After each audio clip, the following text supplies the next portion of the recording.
Bien-aimé dans le Seigneur, tu es béni ce soir. Je prie que la grâce divine jaillisse sur ta vie au nom de Jésus. Que le Seigneur te fasse du bien. Que le Seigneur te fasse des merveilles au nom de Jésus. Que mon Dieu te donne la paix, la joie, le bonheur au nom de Jésus-Christ. Alléluia. Ce soir, nous allons encore rester dans la parole de Dieu que nous allons trouver dans Philippiens 4, verset 19. Philippiens 4, verset 19. La parole dit: Et mon Dieu pourvoira à tous vos besoins selon sa richesse avec gloire en Jésus-Christ. Et mon Dieu pourvoira à tous vos besoins selon sa richesse avec gloire en Jésus-Christ. Alléluia. Ici, c'est l'apôtre Paul qui est en train de parler aux Philippiens. Alléluia. Pour leur persévérance, à cause de leur persévérance, à cause de leur foi, à cause de leur charité, de leur générosité, de l'amour qu'ils éprouvent envers le Seigneur, de la manière dont ils se sont donnés à Jésus.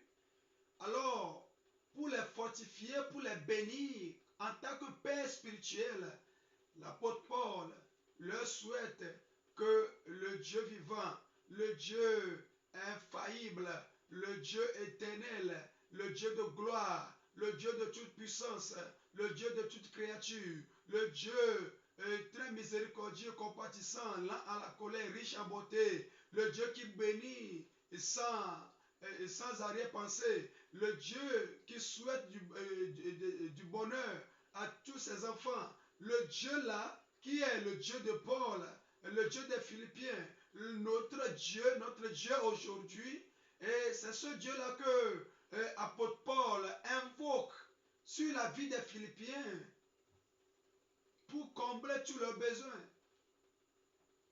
pour pourvoir à tous leurs besoins, selon sa richesse, selon sa gloire, en Jésus-Christ.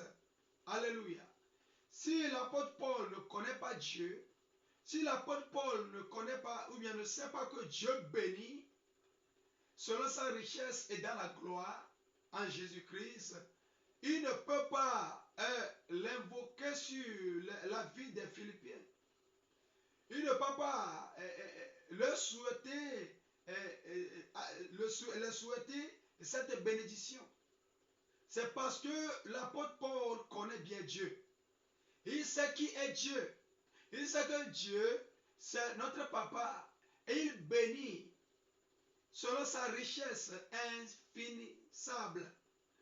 Sa richesse qui ne finit jamais. Sa richesse qui est immense.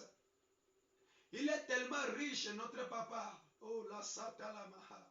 Il est tellement riche, notre Père. Le Dieu d'éternité, la richesse qu'il a est incomparable.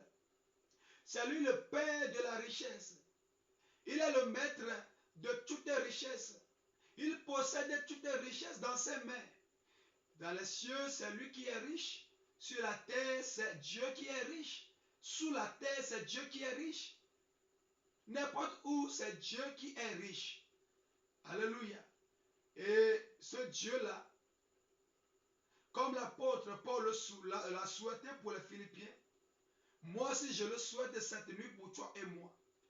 Que notre Dieu, le Dieu de Paul, pourvoie à tous nos besoins, selon sa richesse, avec gloire en Jésus-Christ. Dites-moi Amen. Alléluia. Bien-aimés, notre Dieu, son désir, c'est de nous faire du bien. Comme nous l'avons vu hier, Dieu nous a créés pour que nous soyons ses enfants et qu'il soit notre papa. Alléluia. Il a créé les anges à son image.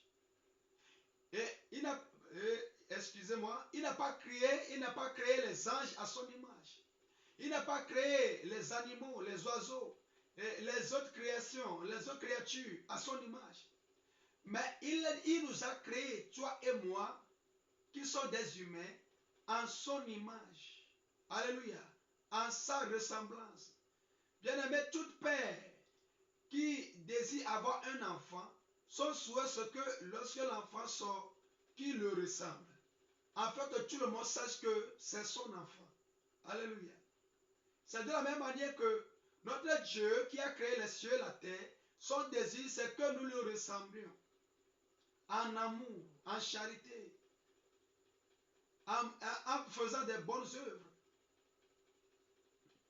Et dans la crainte de Dieu, dans la sainteté, dans la pureté, marcher dans la justice, dans la lumière, opérer dans la lumière, vivre dans la lumière. C'est ce que notre Dieu veut pour nous. Vivre dans le bonheur, dans la gloire, régner avec lui,